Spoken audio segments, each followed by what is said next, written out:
नमस्कार विद्यार्थी मित्रांनो, नागेश करजगी ऑर्किड स्कूलच्या वतीने मी आदिनाथ सरवदे आपल्या सर्वांचं मनपूर्वक स्वागत करतो। आज आपण इयत्ता 7वी मराठी या विषयामधील पाठ क्रमांक 8 चा अभ्यास करणार आहोत। पाठाचे नाव आहे शब्दांचे घर। ही एक कविता आहे आणि या कवितेचे कवी कल्याण इनामदार हे आहेत।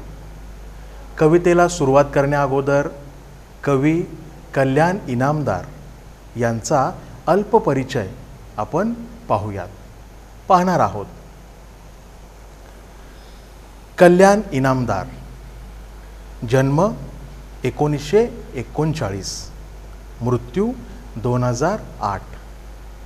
आभाळाचे पंख, अजब गाणी, अक्षर गाणी, धमाल गाणी इत्यादी बालसाहित्य प्रसिद्ध। मुलांनो, हा कवी कल्याण इनामदार यांचा अल्प परिचय या ठिकाणी आपण पाहिला। यानंतर या कवितेमध्ये नेमकं काय दिलेलं आहे हे थोडक्यात जाणून घेऊ। भाषेद्वारे आपण आपले विचार, सुखदुःख व्यक्त करतो। प्रस्तुत कवितेतून कवीने आपल्या भोवतीचे शब्दांचे वावरणे कसे सुंदर आहे हे सांगितले आहे। मुलांनो, शब्द ही माणसाला मिळालेली एक अनमोल अशी देणगी आहे। सुंदर शब्दांनी आपलं जीवन समृद्ध होतं। या शब्दांचा वावर कुठे व कसा असतो याचे उद्बोधक चित्रण या कवितेत कवींनी केले आहे। चला तर मग या कवितेला सुरुवात करूयात।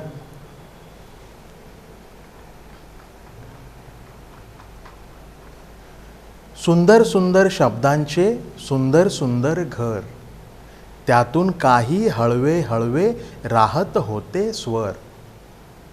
सुंदर म्हणजे देखणे, मनोरम, इंग्लिशमध्ये ब्युटिफुल असे आपण म्हणतो।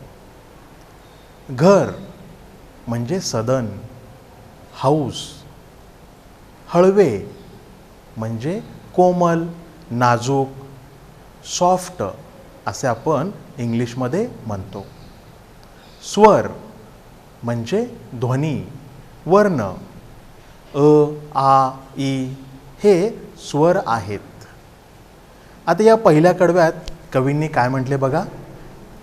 सुंदर सुंदर शब्दांचे सुंदर सुंदर घर, त्यातून काही हळवे हळवे राहत होते स्वर। शब्दांचं सुंदर असं घर आहे आणि या घरामध्ये काही हळवे, कोमल, नाजूक असे स्वर राहत आहेत।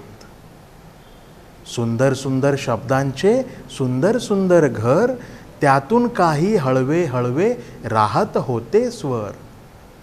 घरात होता काना मात्रा वेलांटीचा मेळ, एकोप्याने खेळायाचे सगळे अक्षर खेळ। विरामचिन्हांचीही होती सोबत वरचे वर, सुंदर सुंदर शब्दांचे सुंदर सुंदर घर। काना, मात्रा, वेलांटी ही सर्व चिन्हे आहेत। मेळ म्हणजे एकत्र असणे। एकोपा म्हणजे एकजूट, एकी, युनिटी असे आपण इंग्लिशमध्ये म्हणतो। आता या दुसऱ्या कडव्यात कवींनी काय म्हटले बघा।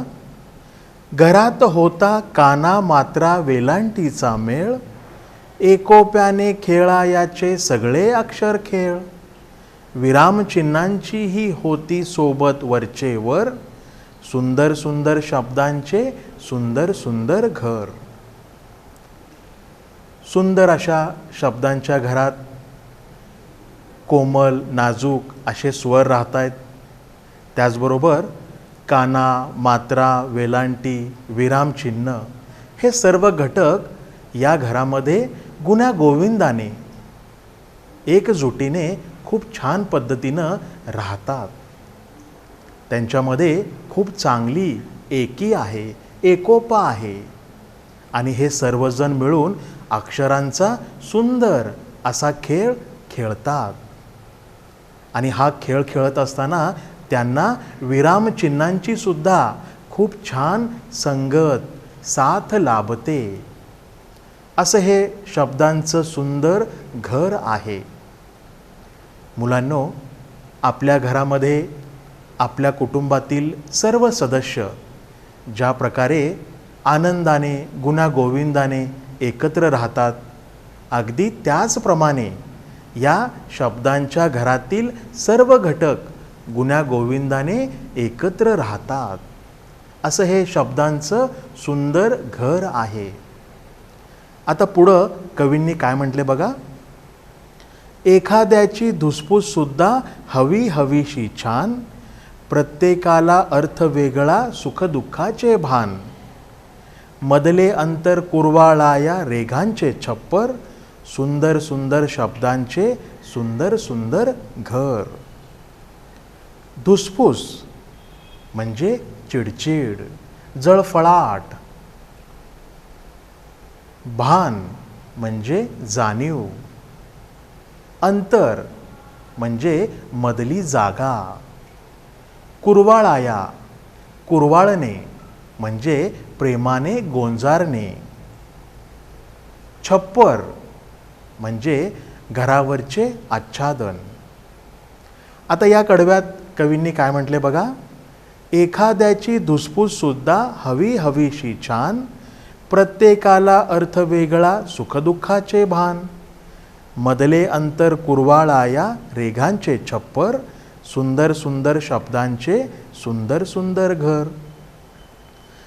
या शब्दांच्या घरामध्ये हळवे कोमल स्वर राहत आहेत.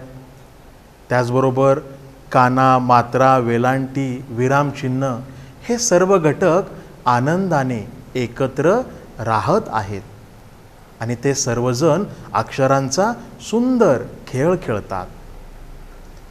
या शब्दांच्या घरात जे शब्द राहतात त्या शब्दांना महत्त्व आहे. प्रत्येकाच्या सुखदुःखाचं भान ठेवलं जातं.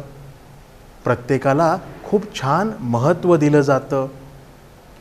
जर समजा त्यांच्यामध्ये काही कारणाने धुसफूस झाली, चिडचिड झाली, तर त्यांच्यावर रेघांचे छप्पर हे पांघरलेलं असतं. असं हे सुंदर शब्दांचं घर आहे.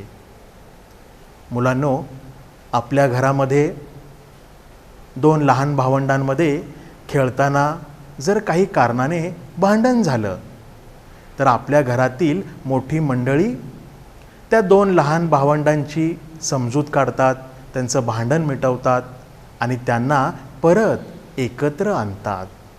अगदी त्याचप्रमाणे या शब्दांच्या घरामध्ये दोन शब्दांमध्ये जर अंतर पडलं, दुरावा निर्माण झाला, धुसफूस चिडचिड वाढली, तर हे सर्व कमी करण्यासाठी त्यांच्यावर रेघांचे छप्पर हे पांघरलेलं असतं. असं हे सुंदर शब्दांचं सुंदर घर आहे. आता पुढं शेवटच्या कडव्यात कवींनी काय म्हटले बघा.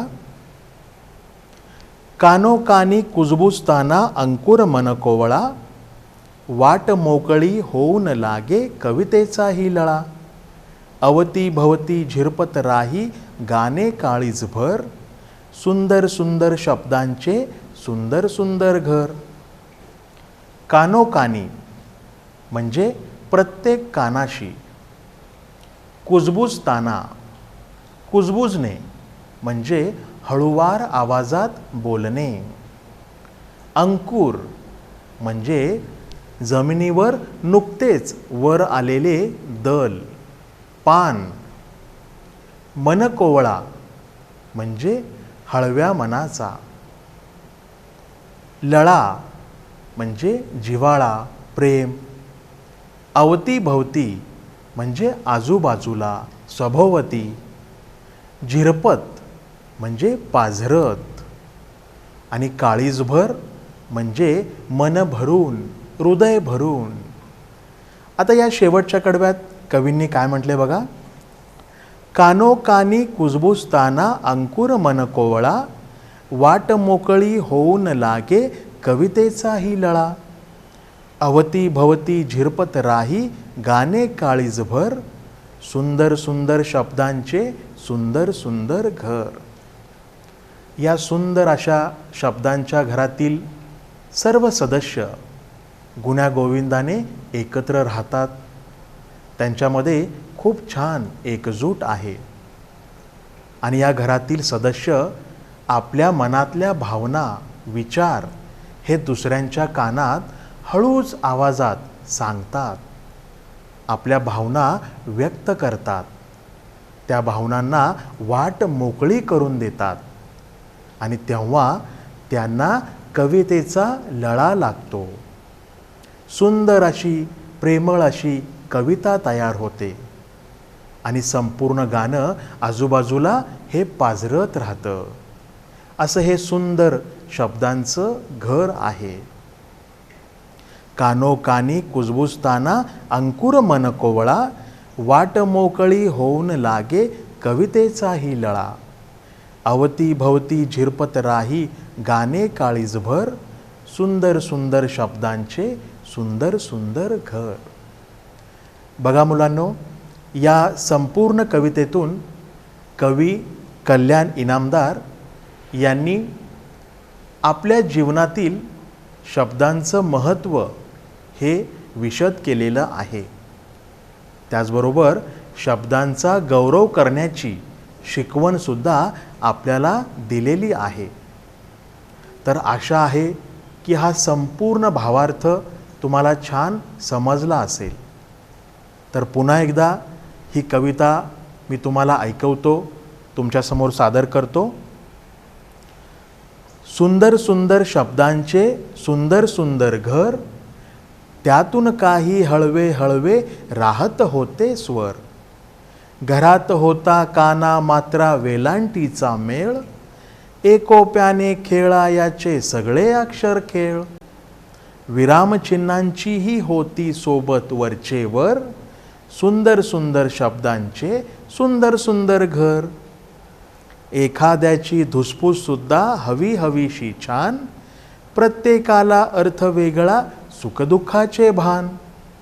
मधले अंतर कुरवाळाया रेघांचे छप्पर, सुंदर सुंदर शब्दांचे सुंदर सुंदर घर. कानोकानी कुजबुजताना अंकुर मन कोवळा, वाट मोकळी होऊन लागे कवितेचाही लळा. अवती भवती झिरपत राही गाणे काळीजभर, सुंदर सुंदर शब्दांचे सुंदर सुंदर घर. आलं लक्षात मुलांनो?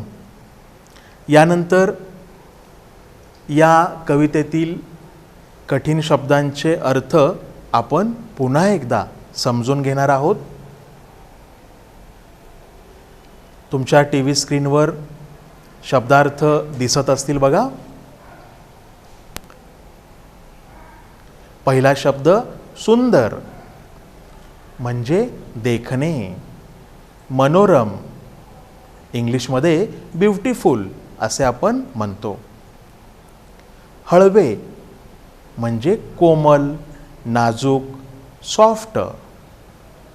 त्यानंतर मेळ म्हणजे एकत्र येणे, सारे मिळून. एकोपा म्हणजे एकजूट, युनिटी. त्यानंतर धुसफूस म्हणजे चिडचिड, जळफळाट. भान म्हणजे जाणीव, अवेअरनेस. अंतर म्हणजे मधली जागा, लांबी. इंग्लिशमध्ये आपण गॅप असे म्हणतो. त्यानंतर छप्पर म्हणजे घरावरचे आच्छादन.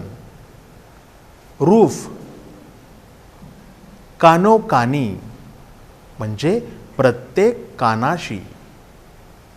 लळा म्हणजे जिव्हाळा, प्रेम. त्यानंतर झिरपत म्हणजे पाझरत, काळीजभर म्हणजे मन भरून, हृदय भरून, विरामचिन्हे म्हणजे बोलताना ज्या शब्दानंतर आपण थांबतो त्यास विराम म्हणतात. असा विराम दर्शवणारी चिन्हे त्यांना विरामचिन्हे असे म्हणतात. आलं लक्षात? त्यानंतर अवतीभवती म्हणजे आजूबाजूला, कुजबूज म्हणजे हळुवार आवाजातील बोलणे, कुरवाळणे म्हणजे प्रेमाने गोंजारणे, मनकोवळा हळव्या कोमल मनाचा. त्यानंतर काना आ या स्वराचे चिन्ह, काना म्हणजे आ या स्वराचे चिन्ह. मात्रा अक्षराच्या डोक्यावरची तिरकस रेघ, अक्षराच्या डोक्यावरची तिरकस रेष किंवा रेघ त्यांना आपण मात्रा असे म्हणतो. त्यानंतर वेलांटी ई व ई या स्वरांचा व्यंजनांशी संयोग होताना येणारी चिन्हे. पुढे स्वर म्हणजे ध्वनी ज्याचा उच्चार दुसऱ्या वर्णाच्या साह्याशिवाय होतो तो वर्ण. अ, आ, ई हे स्वर आहेत. आणि शेवटचा शब्द आहे अंकुर म्हणजे जमिनीतून नुकतेच उगवलेले दल, पान. आलं लक्षात? त्यानंतर काही प्रश्न उत्तरे दिलेत बघा. पहिला प्रश्न, कोण ते सांगा. यातला पहिला प्रश्न, शब्दांच्या घरात राहणारे. आता शब्दांच्या घरात कोण राहतं? तर हळवे स्वर. बरोबर. घरात एकोप्याने खेळणारे. शब्दांच्या घरात एकोप्याने, एकजुटीने अक्षरांचा खेळ खेळणारे कोण आहेत? उत्तर आहे काना, मात्रा, वेलांटी. बरोबर. तिसरा प्रश्न, वरचेवर सोबत असणारी. अक्षरांचा खेळ खेळत असताना काना, मात्रा, वेलांटी यांना सोबत, साथ ज्याची लाभते कोण आहे ते? तर विरामचिन्हे. बरोबर. त्यानंतर हवी हवीशी वाटणारी, धुसफूस, चिडचिड. पाचवा प्रश्न, मधले अंतर कुरवाळणारे. रेघांचे छप्पर. शब्दांच्या घरामध्ये दोन शब्दांमध्ये जर अंतर पडलं, धुसफूस, चिडचिड वाढली तर त्यांच्यावर रेघांचे छप्पर पांघरलेले असते. ठीक आहे. पुढं अवतीभवती झिरपणारे, काळीजभर गाणे. त्यानंतर शब्दांच्या घरात राहणाऱ्या प्रत्येकाला कशाचे भान होते? उत्तर आहे शब्दांच्या घरात राहणाऱ्या प्रत्येकाला वेगळा अर्थ असूनही त्यांना सुखदुःखाचे भान होते. या शब्दांच्या घरात जे सदस्य राहतात त्या प्रत्येकाला महत्त्व आहे. प्रत्येकाला एक वेगळा अर्थ आहे. प्रत्येकाच्या सुखदुःखाचं भान, जाणीव ठेवली जाते. त्यानंतर विरुद्धार्थी शब्द. पहिला शब्द आहे सुंदर. या शब्दाचा विरुद्धार्थी शब्द आहे कुरूप. हळवे म्हणजे कोमल, नाजूक. आता विरुद्धार्थी शब्द कठोर, बरोबर. त्यानंतर अर्थ, विरुद्धार्थी शब्द आहे अनर्थ. लक्षात मुलांनो. यानंतर आपल्या पाठ्यपुस्तकात स्वाध्यायामध्येही काही प्रश्न दिलेले आहेत, तर त्या प्रश्नांचीही आपण चर्चा करणार आहोत. बघा, पहिला प्रश्न, कोणते लिहा. शब्दांच्या घरात राहणारे. हळवे स्वर, आत्ताच आपण चर्चा केली. घरात एकोप्याने खेळणारे. काना, मात्रा, वेलांटी, बरोबर. त्यानंतर अवतीभवती झिरपणारे. काळीजभर गाणे. त्यानंतर प्रश्न क्रमांक 2, कवितेच्या खालील ओळी पूर्ण करा. यामध्ये पहिली कवितेची ओळ दिली आहे बघा. घरात होता, या ठिकाणी रिकामी जागा दिली आहे आणि शेवटी अक्षर खेळ, आणि ही ओळ पूर्ण केली आहे. आता या रिकाम्या जागी आपल्याला योग्य ओळी लिहायचे आहेत. बघा, मी सांगतो, तुम्ही पेन्सिलीने पटकन या कवितेच्या ओळी इथं लिहायच्या आहेत. घरात होता काना, मात्रा, वेलांटीचा मेळ. पहिल्या रिकाम्या जागी घरात होता काना, मात्रा, वेलांटीचा मेळ. एकोप्याने खेळायाचे सगळे अक्षर खेळ. खालच्या रिकाम्या जागी एकोप्याने खेळायाचे सगळे अक्षर खेळ. लक्षात. दुसरा प्रश्न, एखाद्याची धुसफूस सुद्धा हवी हवीशी छान. प्रत्येकाला अर्थ वेगळा, सुखदुःखाचे भान. बरोबर. त्यानंतर तिसरा प्रश्न, कानो कानी कुजबुजताना अंकुर मन कोवळा. वाट मोकळी होऊन लागे कवितेचाही लळा. तर या पद्धतीनं या कवितेच्या ओळी पूर्ण करायच्या आहेत. त्यानंतर पुढचा प्रश्न दिलेला आहे, चर्चा करा आणि सांगा. या ठिकाणी एक विषय दिलाय, शब्दांमुळे, भाषेमुळे दैनंदिन व्यवहारात कोणते फायदे होतात, या विषयावर मित्रांशी चर्चा करा. खूप महत्त्वाचा प्रश्न दिलाय मुलांनो.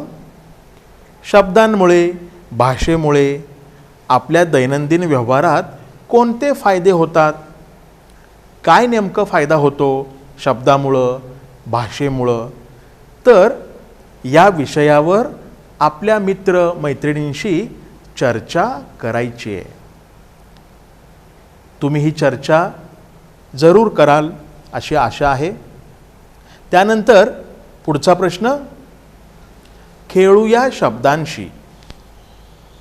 यामध्ये पहिला प्रश्न बघा, खालील शब्दांपासून अर्थपूर्ण शब्द बनवा. खालील शब्दांपासून अर्थपूर्ण शब्द बनवा. आता या ठिकाणी 3 शब्द दिलेत आणि या 3 शब्दांमधील अक्षरं उलटसुलट क्रमाने आलेली आहेत. तुम्ही जर बारकाईनं पाहिलात तर तुमच्या लक्षात येईल की 3 शब्द जे दिलेत त्या शब्दांमधील अक्षरं उलटसुलट क्रमाने आलेली आहेत. आपल्या कवितेतीलच हे शब्द आहेत. तर आता आपल्याला या उलटसुलट क्रमाने आलेल्या अक्षरांचा योग्य क्रम लावायचा आहे आणि योग्य शब्द तयार करायचा आहे. एक प्रश्न त्यांनी सोडून दिलेला आहे बघा, ला टी वे म्हणजेच वेलांटी. बरोबर. या शब्दातील अक्षरं उलट सुलट क्रमाने आलेली आहेत, त्यांना सरळ क्रमाने लावून एक अर्थपूर्ण शब्द बनविला आहे, वेलांटी. आता याप्रमाणे खालील शब्द स फु धू स. आता आपल्याला ही अक्षरं सरळ क्रमाने लावायची आहेत आणि अर्थपूर्ण शब्द बनवायचा आहे. कोणता बनेल शब्द? तर धुसफूस. बरोबर. त्यानंतर दुसरा शब्द र कु अम, अंकुर. बरोबर. अंकुर हा सुद्धा शब्द आपल्या कवितेत आहे. तिसरा शब्द कानी नोका, कानो कानी. आलं लक्षात? तर या पद्धतीनं या अक्षरांचा योग्य क्रम लावून अर्थपूर्ण शब्द बनवायचा आहे. दुसरा प्रश्न, खालील शब्दांना कवितेत आलेली विशेषणे लिहा. आता खाली 4 शब्द दिलेत आणि या 4 शब्दांना कवितेत आलेली विशेषणे लिहायची आहेत. त्या शब्दांच्या पुढं मागे जी रिकामी जागा दिली आहे त्या रिकाम्या जागी विशेषण लिहायचं आहे. बरोबर. आणि हे विशेषण सुद्धा कवितेत आलेलं आहे. बघा, पहिला शब्द घर.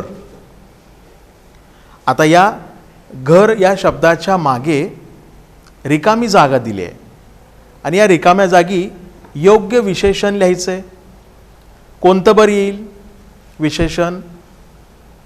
उत्तर आहे सुंदर. सुंदर घर. सुंदर हे विशेषण आहे. बरोबर. सुंदर घर.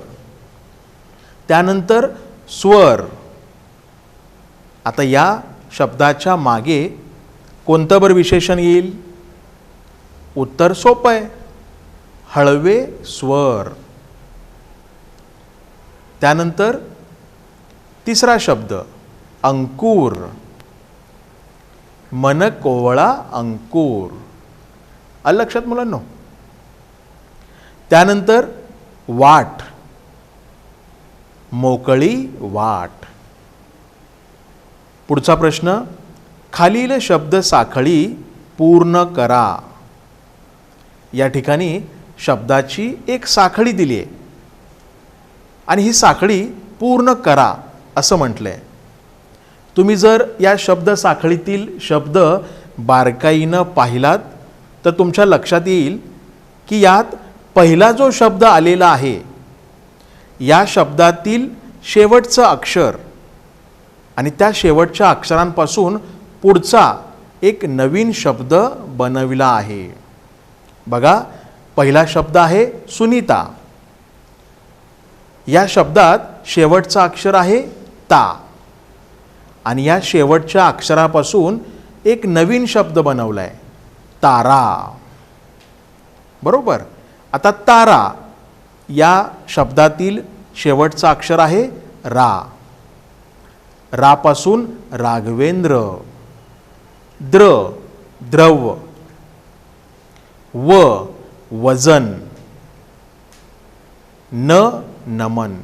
तर याप्रमाणे आणखीन एक 6 शब्द तुम्हाला तयार करायचे आहेत आणि ही शब्दसाखळी पूर्ण करायची आहे. ठीक आहे मुलांनो? यानंतर एक प्रकल्प दिलाय बघा, प्रोजेक्ट. शब्द या विषयावर आधारित सुविचार मिळवा, त्यांचा संग्रह करा, त्याची सुंदर चिकट वही बनवा. शब्द या विषयावर आधारित आपल्याला सुविचार मिळवायचे. बरेचसे सुविचार आपण ऐकलेले असतात, वाचलेले असतात. तर असे सुविचार आपल्याला मिळवायचे आणि त्यांचा संग्रह करायचा आहे आणि आपल्या उपक्रमाची जी वही आहे त्या उपक्रमाच्या वहीमध्ये तो उपक्रम पूर्ण करायचा आहे. मी तुम्हाला काही सुविचार सांगतो बघा. शब्द या विषयावर आधारित एक 3 सुविचार मी सांगतो. शहाण्यांना शब्दाचा मार, शहाण्यांना शब्दाचा मार ही म्हण आहे, बरोबर.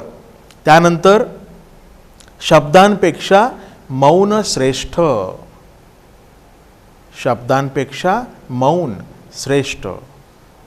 त्यानंतर सुंदर अक्षर हाच खरा दागिना. तर याप्रमाणे शब्द या विषयावर असे बरेचसे सुविचार आपल्याला मिळवायचे आणि त्यांचा संग्रह करायचा आहे. ठीक आहे मुलांनो. तर या पद्धतीनं हे सर्व प्रश्न उत्तरं, या प्रश्न उत्तरांची आपल्याला चर्चा करायची आहे.